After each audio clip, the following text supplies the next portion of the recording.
With a valuation of more than 580 crores, RCB is the fourth most valued IPL team and has made more than 280 crores of revenue last year. IPL is back.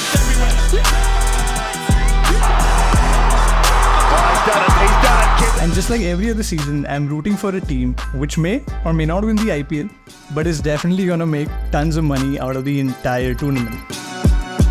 And what's surprising is that when you compare RCB with other three most valued teams, RCB is a big exception because they have created a massive brand value without ever winning a tournament. They are the only club that have positioned themselves as a global lifestyle brand instead of just being a sports brand. This has created a loyal fan base that fills stadiums even if the club is hosting only practice sessions. And no, I'm not kidding, this has actually happened. And not only this, RCB was the fifth most popular sports team worldwide on Instagram in 2022. And if you look closely, this is a massive number because all of the top four clubs who were part of the list were global football giants like Real Madrid, Barcelona, Manchester United and PSG.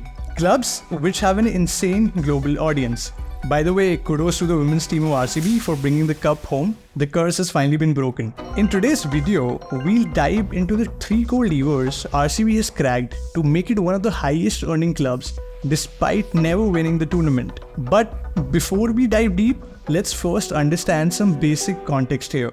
RCB and any IPL team for that matter basically makes money through five main things. One is central rights. Second is team-specific sponsorship, which is basically different sponsor that you see on caps, jerseys, and kits of players. The third is the tickets, out of which 20% goes to BCCI. And fourth is royalty, license, and transfer fee. And the last one is prize money, which RCB sadly has not even gotten once. And we've also got their annual report out. If you see closely at the annual report, 61% of the major revenue is coming from central rights. But now you must be wondering what central rights are, right? Well, let's understand them first. Central rights are basically rights which are sold by BCCI and are applicable for the entire tournament. Consider it like holistic tournament revenue that would get shared between BCCI and all the other teams.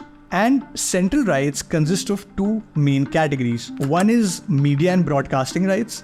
Second is central sponsorship rights. Media rights, as you know from the name itself, that they are the rights purchased by companies like JioCinema, Hotstar, and other platforms to basically stream the tournament to a big set of audience. For example, IPL last year was watched by 50 crore people. This was only possible because BCCI sold off media rights to all media players at a hefty price. For the 2023 to 2027 season, these rights were sold for a massive amount of 49,000 crores. That is basically the cost of building 16 statues of unity side by side. This made IPL the second most expensive league in the world in terms of per match broadcasting cost. Now, the second main part of the central rights revenue is central sponsorship revenue. This includes everything from ground sponsorships, title sponsorship rights, and some other rights that IPL sells for the complete tournament. And you must have seen that it was earlier called Vivo IPL and now it's called Tata IPL. This exact naming of the tournament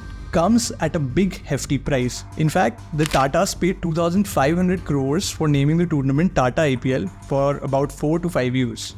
All these components together make a big pool of money. The BCCI keeps 50% for itself, divides the other 45% equally among other teams, and keeps the remaining 5% only for the winning teams. Now, this is where it gets super interesting. Most clubs make a majority of their money from central rights only. And as I said, like RCB makes 61% out of this revenue stream. But think about it. If you were in the business team of RCB and you would see a team losing every season, what would you actually do? You practically have no control over the money that depends on the player's performance, but you can definitely control the other revenue streams. This is where the brand value becomes super important, because it gives the team the power to control the non-central sources of revenue. So higher the brand value, higher would be the revenue from tickets, sponsorships, licenses, and royalty fees. Now, with that context in mind, let's come down to the three things that RCB has cracked beautifully. Starting with associations.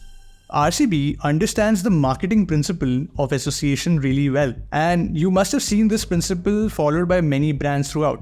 Be it Marlboro showing a tough cowboy in their ads, or a new age club bringing in top athlete like Al Nassr bought Cristiano Ronaldo and how Inter Miami bought Messi. Every big brand uses association. In fact, this is the sole reason why the concept of brand ambassadors exists. And you can see this in IPL too a lot. Most of the hype of CSK team is because of the association with the legend himself, MS Dhoni. So while CSK has done it well, RCB has done it even better because they don't have one, but probably three of the most celebrated batsmen in the world. Yes, I'm talking about Chris Gayle, AB de Villiers and Virat Kohli. All of them have separate loyal fan bases. So when each of them joined RCB, they not only brought their skills, but also brought their massive individual fan bases to their club. Think about it. It's similar to when Ronaldo joined Al Nassr. They had about 700k followers when he joined and now have about 25 million Instagram followers. So now RCB has become a house of cricketing stars. But bidding for players and getting them is one thing, while retaining them is a different beast altogether. RCB generates massive loyalty because they understand their athletes are no less than superstars. And to promote this, RCB goes one step ahead. For example, it retired the jerseys of AB de Villiers and Chris Gayle and did a massive Hall of Fame induction to keep the fan engagement going. These things really boost loyalty. And of course, they have Virat. Virat is the third most followed athlete on Instagram, and he's just after Cristiano Ronaldo and Messi. He's also one of the most paid athletes globally and someone who has a reach that no other cricketer has. And luckily for RCB, their initial years and Virat's Indian team captaincy has coincided phenomenally. While Virat was breaking records and creating history, RCB was banking on his popularity. And you gotta give a big ups to RCB because they bet on Virat Kohli when he was just 19 years old. Moving on, you need to understand that RCB's positioning game has been curated from the day one itself. When Vijay Mallya, the king of good times, brought the club, he wanted it to be a highly desirable brand. And that's why RCB was the first team to have A-list celebrity brand ambassadors like Deepika Padukone and Katrina Kaif. Also, interestingly, they are the only team to have their product name Royal Challenge integrated into the club name itself very smartly. None of the other teams had it.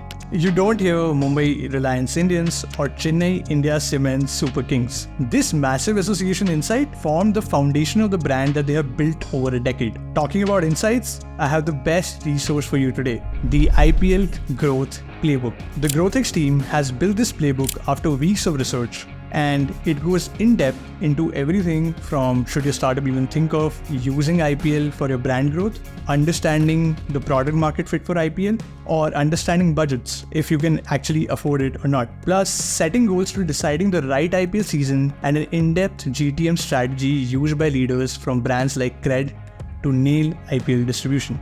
This resource is free for our YT fam and you can access it with the link in the description. Moving on to the second thing RCB cracked really well is offline experiences. See, when IPL started, Vijay Mallya knew that this club was a right fit for his alcohol company United Spirits Limited. And hence, marketing RCB as a lifestyle brand made a lot of sense. He wanted it to be a way to promote his alcohol company. So early on, he spent a lot on hosting IPL parties, and over the time, the marketing team of RCB became more serious about investing in these offline experiences.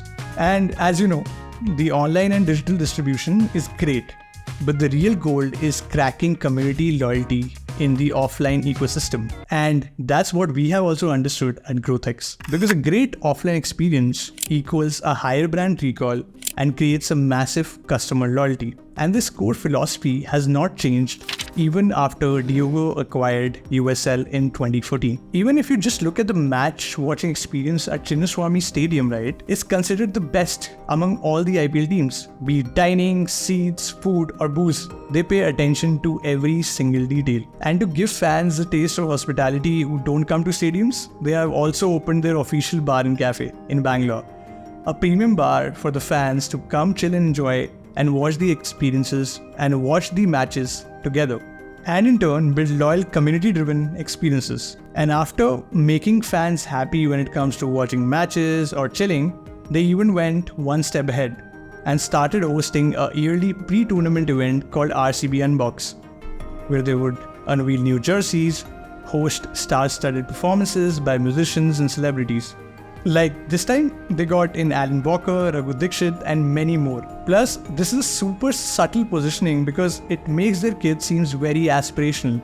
So be it their stadiums, their lounges, or events like unbox events, they make sure that two things remain constant. Make events premium and give customer a 5-star experience. And this is the reason why they have been very selective when it comes to selecting kit sponsors. Instead of having a non-sports brand making their kit, they have Puma, which is the only major sports brand making kits for IPL. For example, Mumbai Indians have Skechers as their kit partners, but Puma just has a way higher brand recall and also have a way bigger online and offline footprint in the country. And more footprint just means better accessibility for the fans to buy it. And even if you look at their sponsors last season, all of them are really reputed logos, be it Jio, Mahindra, Boat, or even Qatar Airways. Finally, the third thing that they have cracked really well is content creation. See, RCB understands the relevance game. Their team knows that the IPL is nearly a 2-month-long tournament, so the only way they can remain relevant throughout the year is through their social media. And that's why they communicate and engage actively with all fans on all these channels. Be it Kohli breaking a record or India playing in the World Cup, they create the most viral content in almost every significant domain. Just look at this Instagram post for example. They published this post when Kohli broke Sachin's record of most hundreds in an ODI tournament. And this post alone has 2 million likes. That's crazy. In fact, even when they announced their Kannada slogan, which is "Ee Sala Cup Namde," which means that this time the cup is ours, it has become a war cry for their fans, showing off their loyalty to the city and to the team. In fact, if you open Twitter or Instagram during IPL, you would see many rival clubs trolling RCB a lot, be it via memes or tweets. And this is where their loyal fans become more active and defend their clubs like anything. This fan banter and engagement just adds more fuel to the hype of RCB, and if you look at it, this is a pure user-generated content, and let me tell you, UGC is the toughest to crack for any brand. But RCB does not do the content just for the sake of it. They partner with the smartest agencies to stay updated about all the trends. They know if podcasts are trending, they need to do more podcasts. For example, their RCB Insider podcast that comedian Danish Seth hosts with the players has received a really good response. The one episode with Virat has more than 3 million views on YouTube organically, which is insane. RCB further leverages this digital community for even upselling more products like their cocktail mixers and even their fitness platform Hustle. All of this just adds in their positioning as a lifestyle brand. Plus, their CSR-driven campaigns add empathy with the lifestyle brand image. Take for example their Go Green campaign.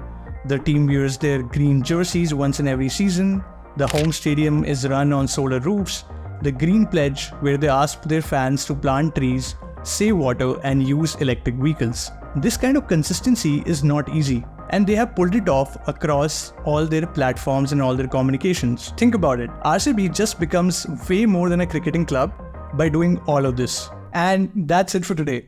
But before we go, GrowthX is conducting an exclusive masterclass for founders. This is happening across Bombay, Bangalore, and Delhi throughout April. You should definitely come if you're a founder who is trying to solve for revenue-led growth. The first masterclass is happening in Bombay on the 4th of April, and you'll get to learn from the leaders that have built and led growth teams at Crore and Razorpay. The link to sign up is in the description, and I'll see you in Bombay.